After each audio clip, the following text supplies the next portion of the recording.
because the officers expected that there would be great rights and power and wealth bestowed on them as his closest associates. So there was the same temptation, but he just had the integrity that was so far beyond any that we've known. So when we talk about him being the father of our country, we need to educate our families and everyone we know that he deserved that title and things that he did to earn it.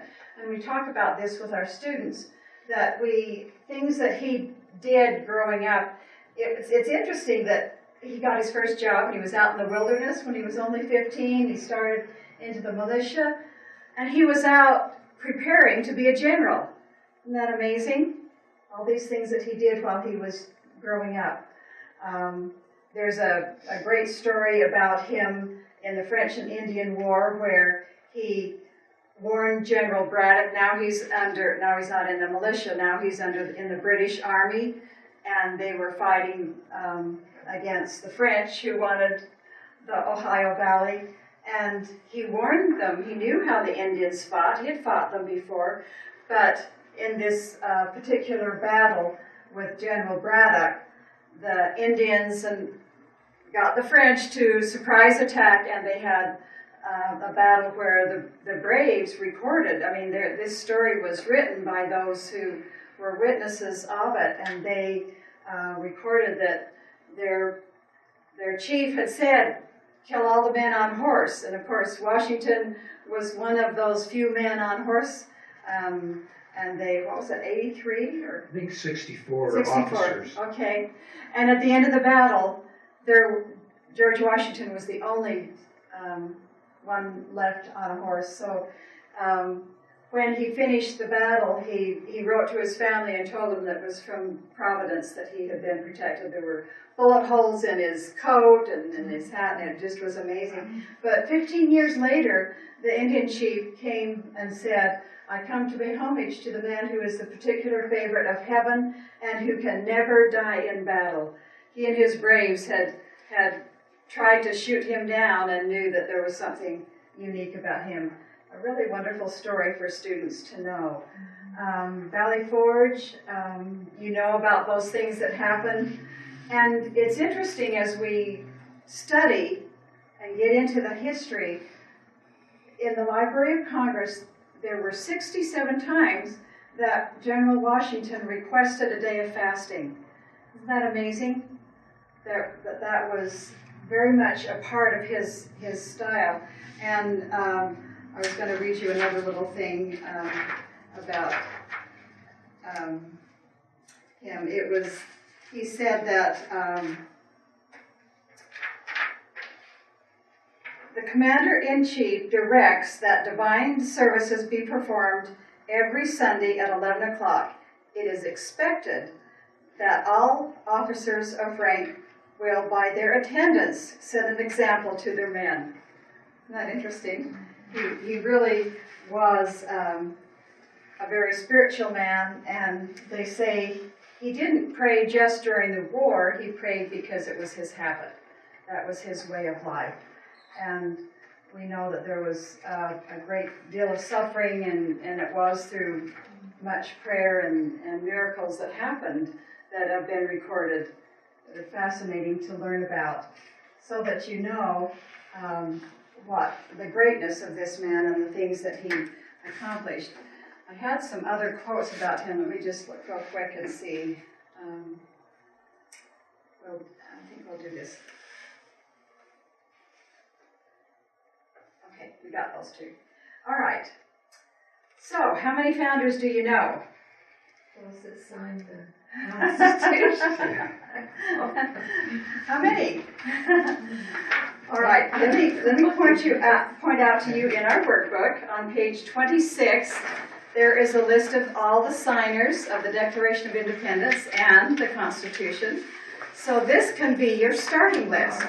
We know that there were about 200 founding fathers who had a great influence on the beginnings of this country, did great things just like General Washington. So these men are worth our study, worth learning something about. We want to know what they contributed. You want to throw out some names? Who knows a few names? Benjamin Franklin.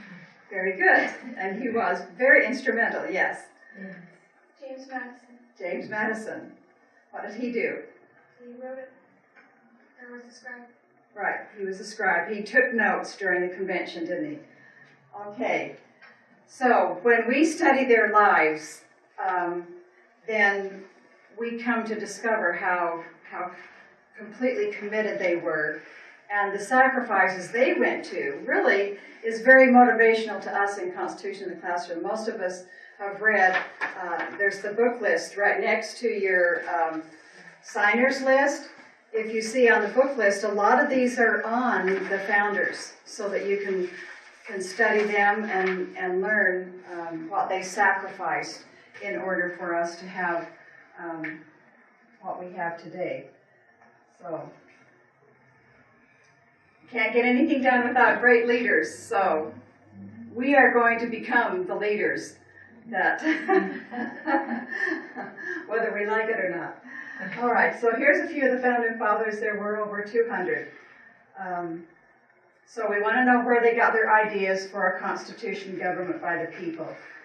They wanted to experiment with this new way. They didn't want to follow the pattern that they had known.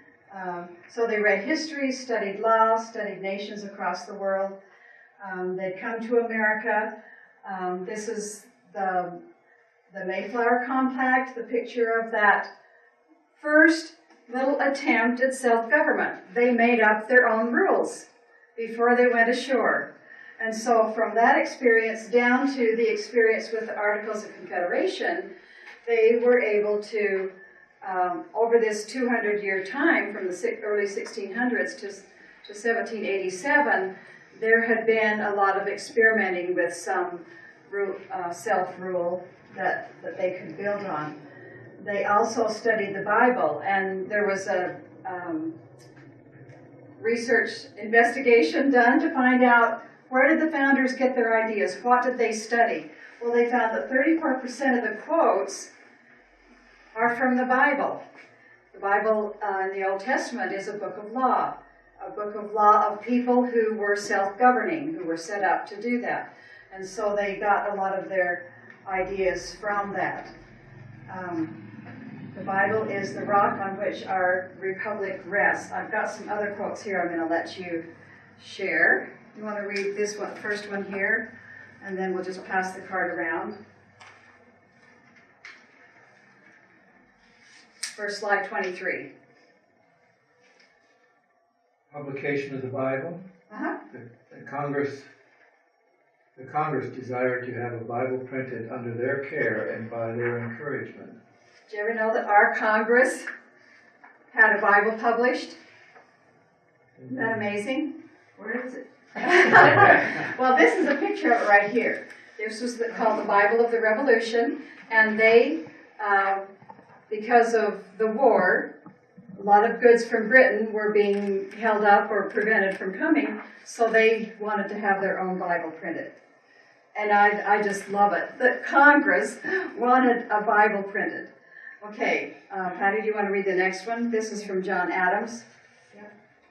The Bible is the most Republican book in the world. Okay. Do we have a republic? We do, don't we? Okay. All right, read the next one. This is Benjamin Rush. I have always considered Christianity as the strong ground of republicanism. Okay, so when you hear the word Republican, what do you think of? Not the party. What do you think of? 13 You know, we use the word democracy a lot. And we don't have a democracy, we have a republic. So it's important when you hear the republic, like in these quotes, they're using it in place of democracy because that's what they set up. Okay? But it means government by the people.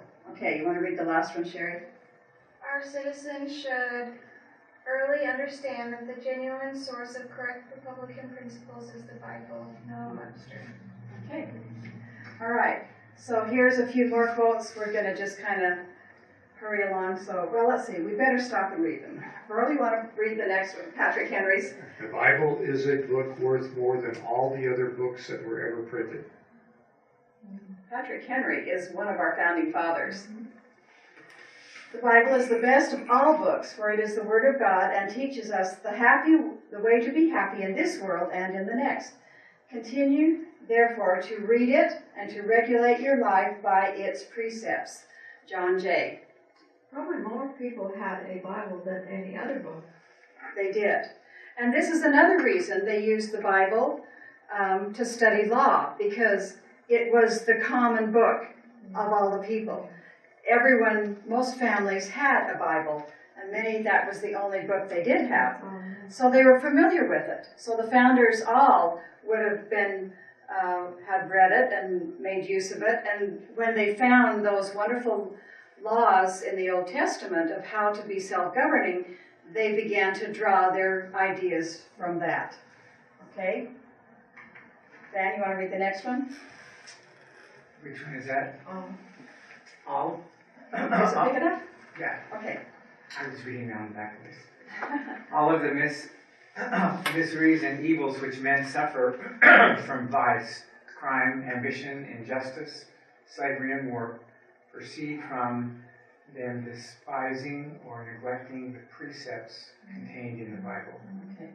So you kind of get the feel of the attitude of our founding fathers. Noah Webster, the dictionary guy. Yes, yes. He's one of the founding fathers. He lived in this era, and he was very much engaged in what they were doing. I have examined all religions. John Adams was a great studier. And the result is that the Bible is the best book in the world. We did have a very Christian foundation, and it's exciting for us to discover that and be able to know what the founders were saying so that we can defend our Christian background. All right? So they studied the Bible. This is kind of showing what they did. A form of people's law is what they wanted. And this is what was the way the Israelites were set up. So it's the same pattern that's followed with precinct, legislative districts, congressional districts. We start small and get bigger and bigger. This was the perfect example of that, that the founders followed in setting up their form of government. They also studied the Anglo-Saxons. They were the more ancient peoples of England, wasn't it? Or was Right. it? Yeah. Yeah. And they were called freemen. Power was dispersed. Decisions were made by voting, and they were conquered by William. William the Conqueror, and so they lost their freedom. Tyranny reigned, and for years they sought to try to regain the freedoms they had once enjoyed under self-rule. And the Magna Carta was written by their descendants. And this was their attempt to try to pull back some of the self-governing freedoms that they had enjoyed before they were conquered. Okay, so the founders gave great effort to prepare and were eager to experiment with self-government. All right, so that's kind of the summary that helps us understand what they were doing as they wrote the Constitution. There is a lot of negative comments being made, one of them being that the Constitution was just written by a few old men. So as we educate... They were wise. Well, the surprising thing is, They weren't that Ben old. Franklin was the only old man in the group. So What were the ages? their ages were 30 to 45. Oh, that's him. The youngest was Yeah. 26. I can say that now. The one old one, Ben Franklin, who we were very glad was there, was 81. And how old do you think Thomas Jefferson was? He's just written the Declaration of Independence. He was not at the Constitution Convention because he was in Europe as an ambassador. But how old was he? Do you know? He was 33 when he wrote the Declaration. So if you have some facts and then you can put down these complaints about the Constitution. So it was not a few old men. Who was the youngest? 26. The youngest, was it James Madison? No, it was one of the others, but James Madison That's a was good question. younger than. Yeah, we ought to look that up, huh? That is a very good question. All right. So, as they were approaching the time that they had the Constitutional Convention, it really was very, very difficult to even bring it about. You know, they were existing under Articles of Confederation, which was leaving the country practically in chaos, almost anarchy, because they weren't strong enough. But Alexander Hamilton was the one who went around the colonies and was really promoting, we've got to get together and fix our laws. And as they were pushing for a convention, they really weren't sure exactly what was going to happen, how they were going to come up with laws. They're still studying and trying to come up with ideas. But he was the one who really was instrumental in going across the colonies, letters and speeches and articles in the paper, was pushing for it. And this is the thing that surprises us. When we study this time period, the people did not want a national government. The people themselves were very proud of their statehood. They really had been growing up as a state. You know, today a state is a subordinate part of a, well, they looked at it more as their country, more like Europe was, where each one was independent from the other.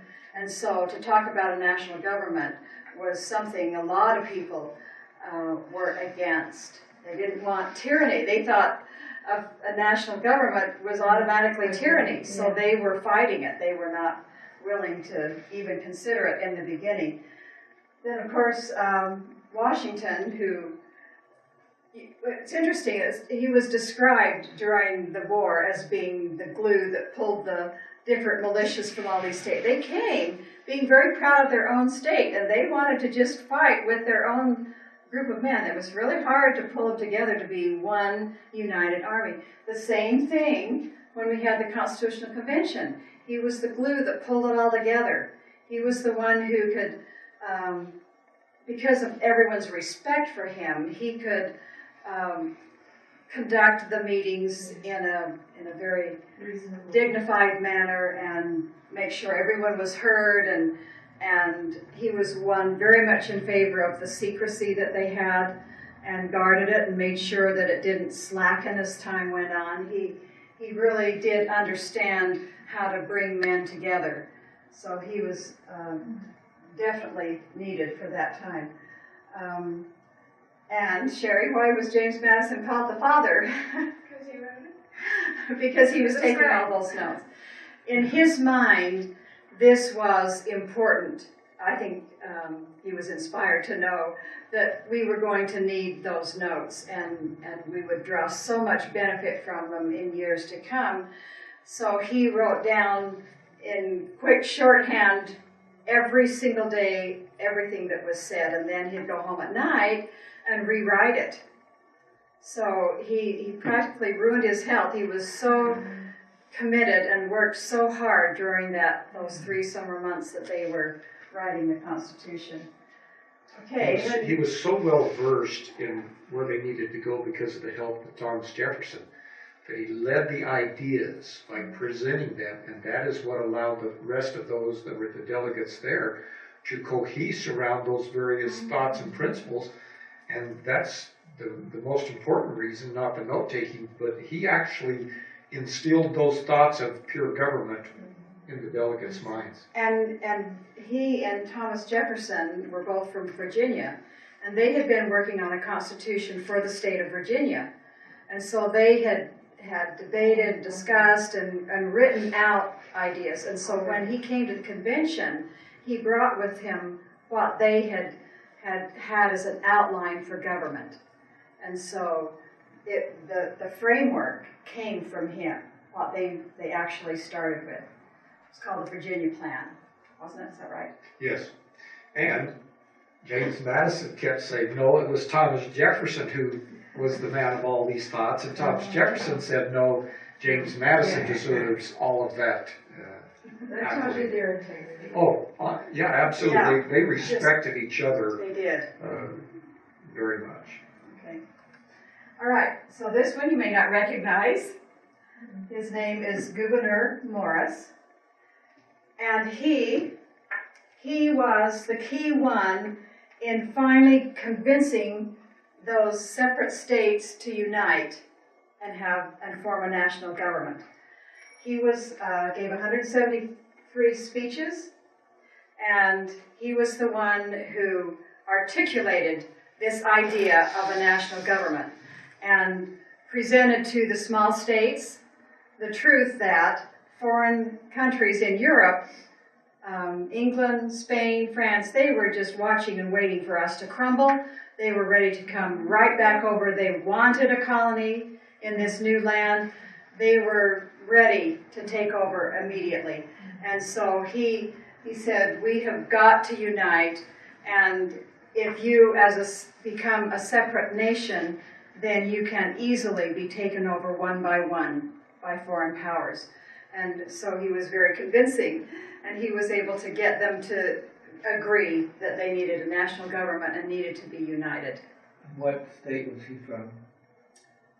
Massachusetts, was it? I think he was a big state, but I'm not certain. That's another good question. We Might have should been look at. Connecticut, I can't. I see Morris under Pennsylvania. Was it Robert? What was it? Does he know? It's his first name.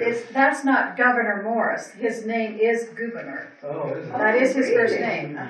Oh, Yeah. Well, we should know right away where he's from, because it would be on this. I'm looking at Declaration. We need to look at. so they were foreordained to name him governor. Governor. Okay. Oh, he's from He Pennsylvania. is under He's Pennsylvania. yeah. Yes. Oh, there he is. He's from Pennsylvania. There, thank you, we got that answer. Okay, so these are the ones who really were very critical, played important roles in the Constitution Convention. So it really was a miracle that it happened. Here's what the buildings look like originally. Today there's just this one right here. Anyway, so that's where they wrote the Constitution. An interesting thing too was that as they worked together, because they provided secrecy, the delegates could listen to each other, they could debate ideas, they could change their mind, and it wasn't ever published in newspaper. So what they really worked for was consensus.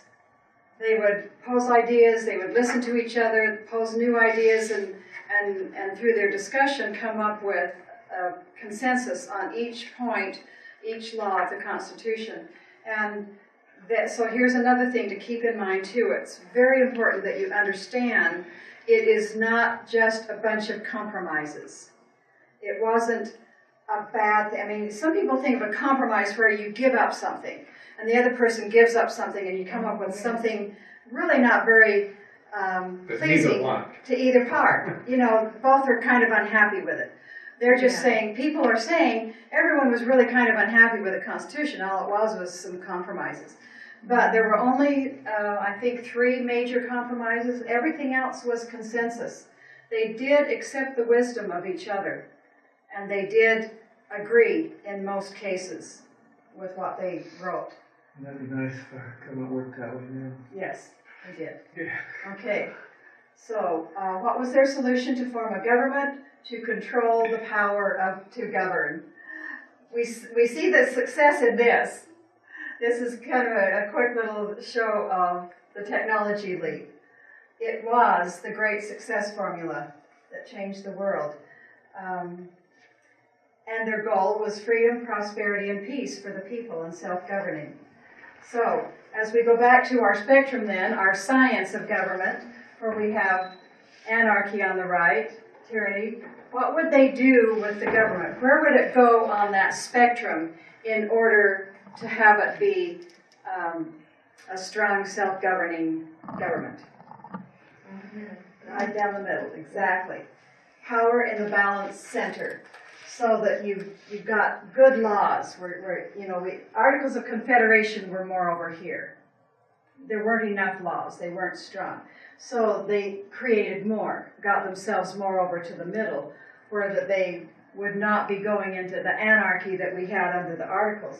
And then they have all these restraints to hold that power smaller than what it is down on tyranny. So they're pulling it back and preventing the bad things that go on either end when you get to that extreme. So that's what they were able to do. With people's law then, people run their own lives. Thomas Jefferson said, "Our business is to march straight forward without turning either to the right or the left." Right meaning anarchy, left meaning tyranny. Prevent ruler's law while avoiding anarchy. Okay, so it really was a genius idea that they came up with together by the people to experiment. People were involved in the adoption. Once they got it written and signed, here is another good answer to those who might say it was just a bunch of old men and a bunch of flimsy compromises. Well, what they did was send it out to the people, because it was going to be this kind of government. It was going to be a self-governing government.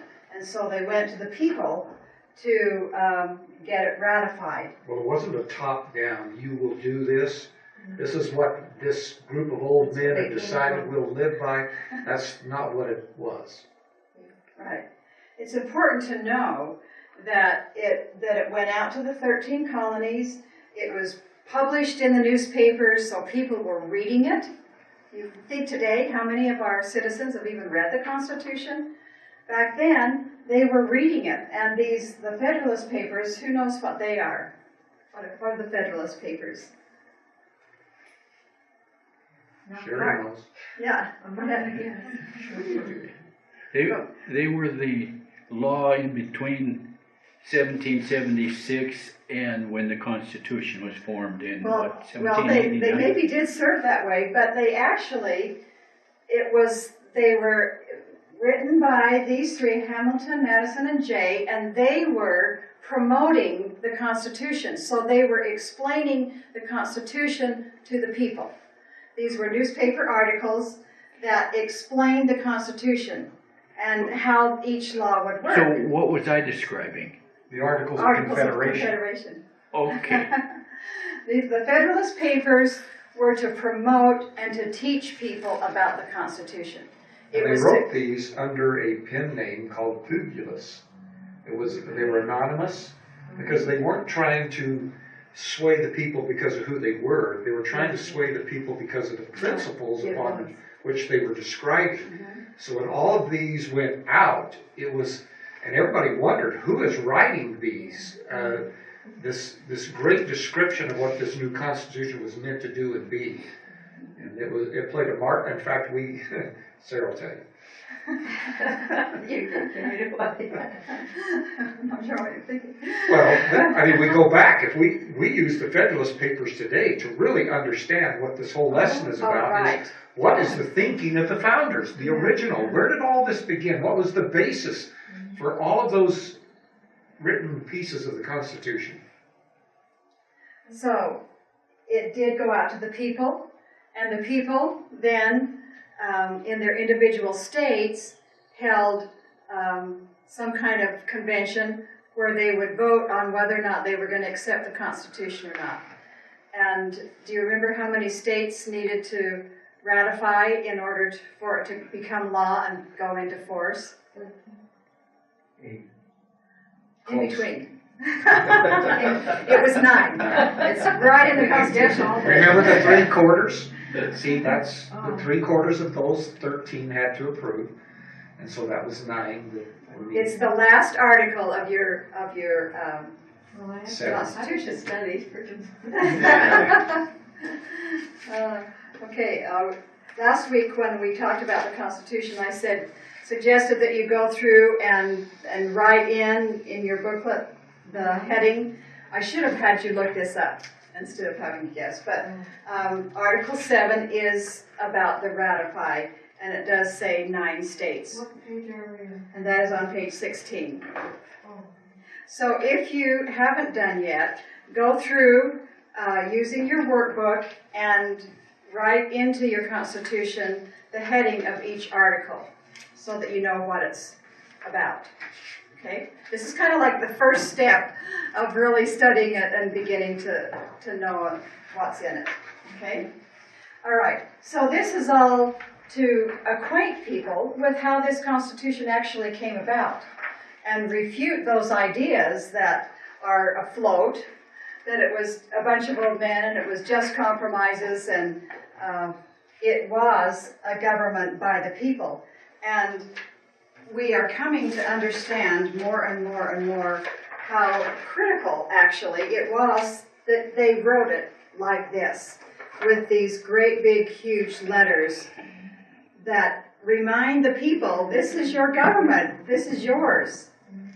And it also reminds politicians, this is not your government. It belongs to the people. You are to serve the people.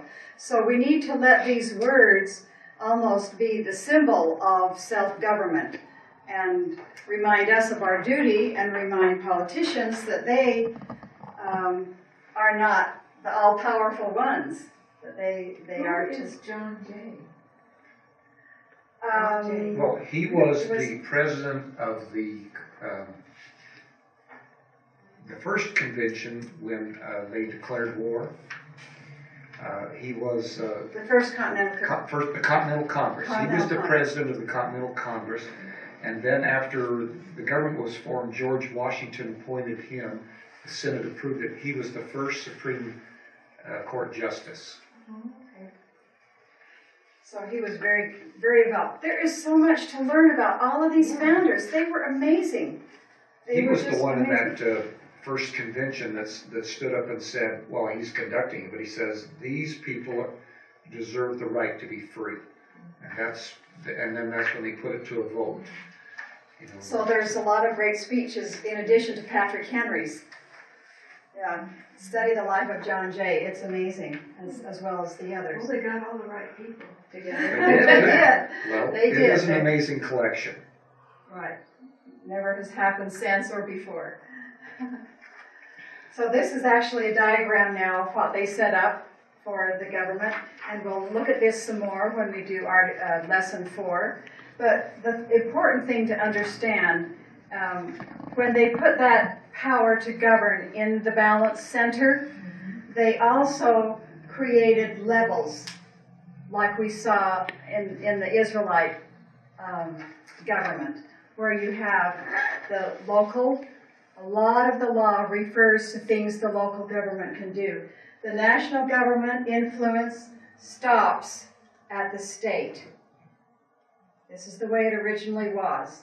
They only would interact with states. Then states had a direct line down through the other levels of government and down to the individual. This is what you call a federalist